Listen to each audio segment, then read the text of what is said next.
No les ha llegado a ustedes borrador ninguno, creo. No sé si a día de hoy ya lo tienen. Tema de la playa de San Marcos. Conoces también ese informe de un abogado, de un ingeniero de caminos, canales y puertos que se ha ofrecido a la plataforma a realizar un estudio. En fin, sobre los grandes asuntos en general de ICO de los vinos, ¿qué opinión tiene José Ramón León Herrera ahora mismo?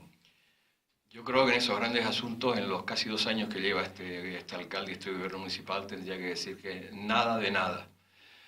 En casi todos ellos, lo que se ha hecho es marear la perdiz, vuelta atrás, vuelta adelante, reuniones, más reuniones, sin ningún tipo de conclusión, sin ningún tipo de avance. No hace falta que, en fin, mis palabras se pueden corroborar si se va a la playa de San Marcos y se ve en el estado en que está, que es pues a peor, ¿no? A peor va la situación. El Riquel pues sigue igual, de deteriorado, en fin, la estación desaladora del Reventón sigue de igual de cerrada, el Parque del Drago no se avanza, es más, el Mariposario pues se va a ir, en definitiva, en todos los grandes problemas de este municipio se observa un claro retroceso, ¿no? Un claro, absoluto retroceso, y que no se ve soluciones. El alcalde habla mucho, todo lo tiene controlado, todos son proyectos, todos son soluciones, pero no se ve ninguna, ni se ve a corto plazo que pueda haberla.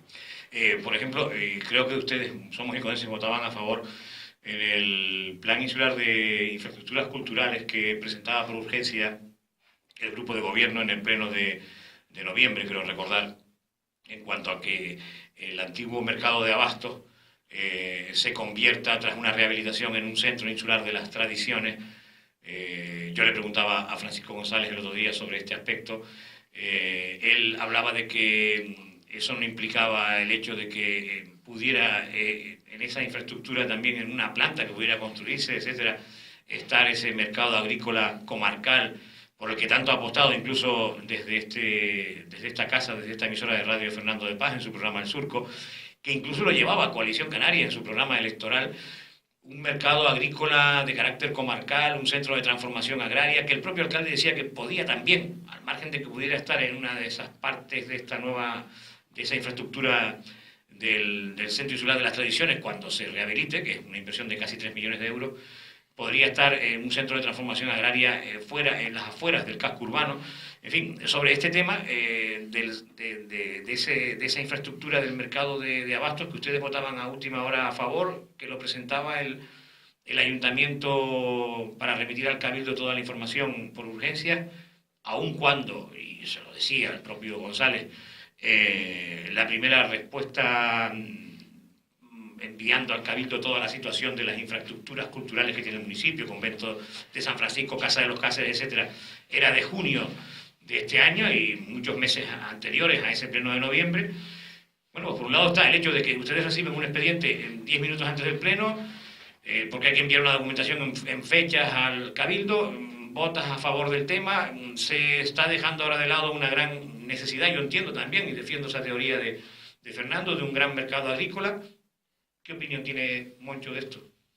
Bueno, lo primero que hay que decir es que todos estos asuntos, que son asuntos de importancia y de interés, y además expedientes complejos, expedientes que hay que leérselos, que hay que mirar, o por lo menos la parte más importante, porque los expedientes son siempre muy largos, en todos los casos están caracterizados por la urgencia, por la prisa.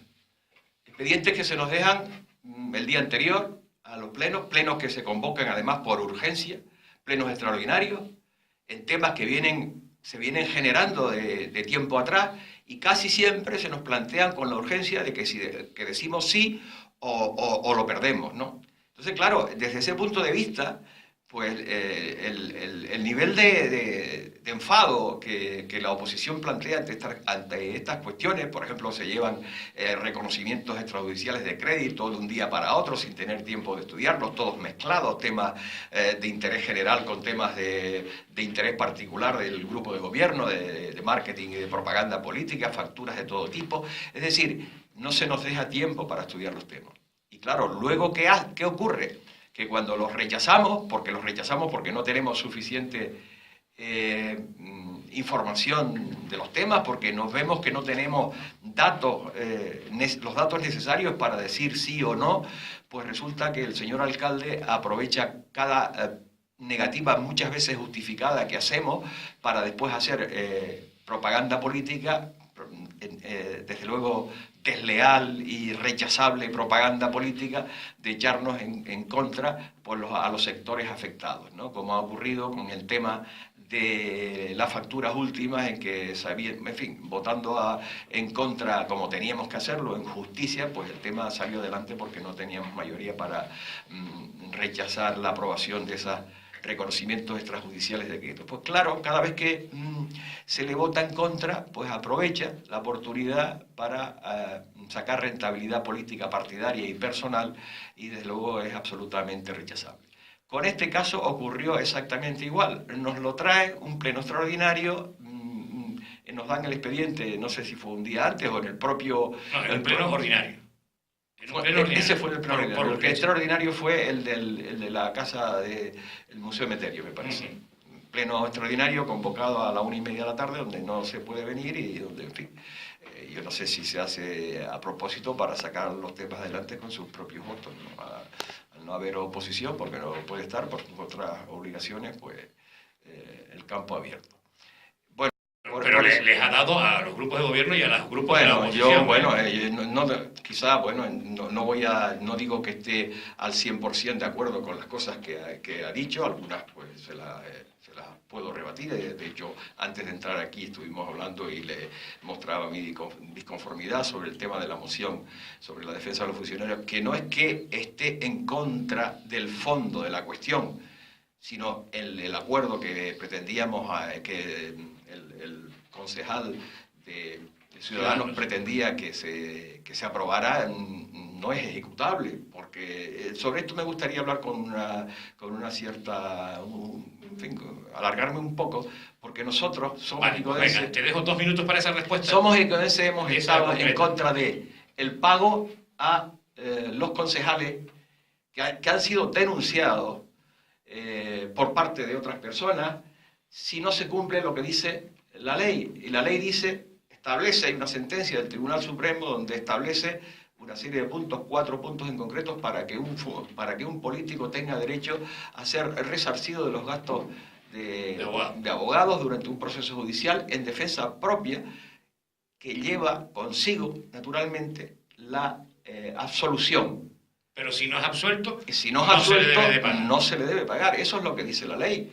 ¿Y qué ocurre en el ayuntamiento? Bueno, por ejemplo, se le han pagado 5.000 euros al antiguo alcalde de la ciudad, Juan José Dorta, que llevaba no sé cuánto tiempo reclamándolo. Por iniciativa de Somos Icodenses lo habíamos parado en varias ocasiones y ha tenido que llegar este nuevo alcalde en su acuerdo con el señor Dorta y le paga los 5.000 euros de forma ilegal, porque el señor Dorta en ese asunto concreto no ha sido absuelto. Pero en este caso, es un caso relacionado con el mariposario.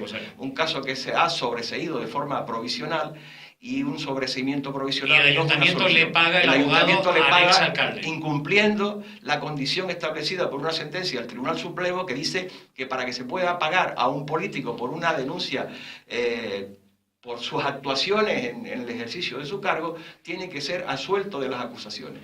Y ese señor no ha sido absuelto, y sin embargo el ayuntamiento de todos nosotros le hemos pagado 5.000 euros de forma impropia. Volviendo al tema que tú decías de la protección a los funcionarios o ciudadanos que denuncien casos de corrupción.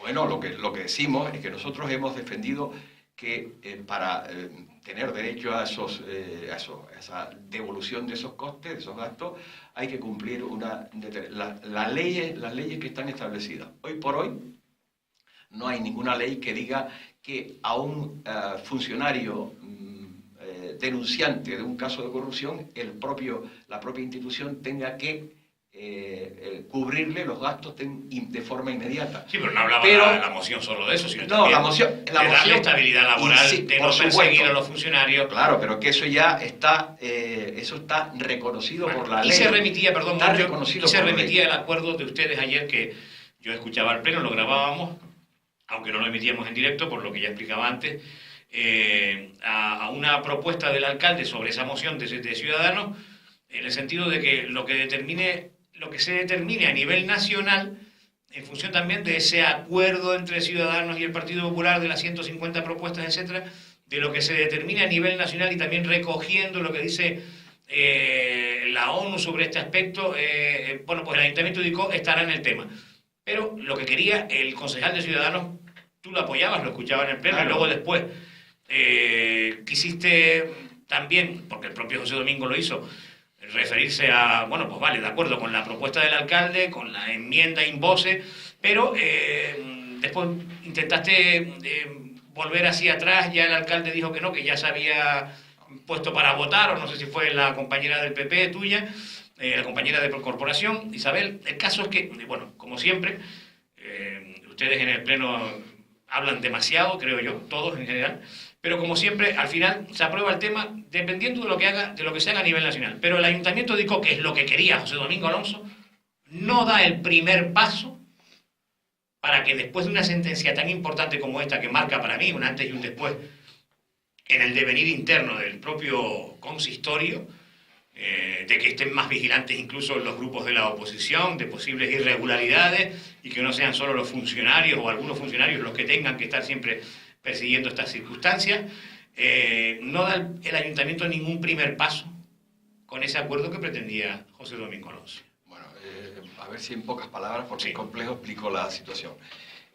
Yo desde el principio dije que chirriaba la parte expositiva de la propuesta, que recogía, porque me lo estuve viendo, muchos aspectos que recoge una convención de las Naciones Unidas contra la corrupción dentro de la administración. Y casi todo eran copias, porque está sacado en ese famoso acuerdo entre Ciudadanos y el Partido Popular, en el acuerdo de investidura del presidente del gobierno, y estaban sacadas entresacadas frases y reconocimiento de situaciones que recoge esa Convención de las Naciones Unidas. Pero al final la propuesta era una propuesta que no era muy congruente, porque establecía una serie de elementos con los que desde el principio estuvimos de acuerdo y dijimos que la íbamos a apoyar, aún con esa incongruencia en la redacción de la propuesta.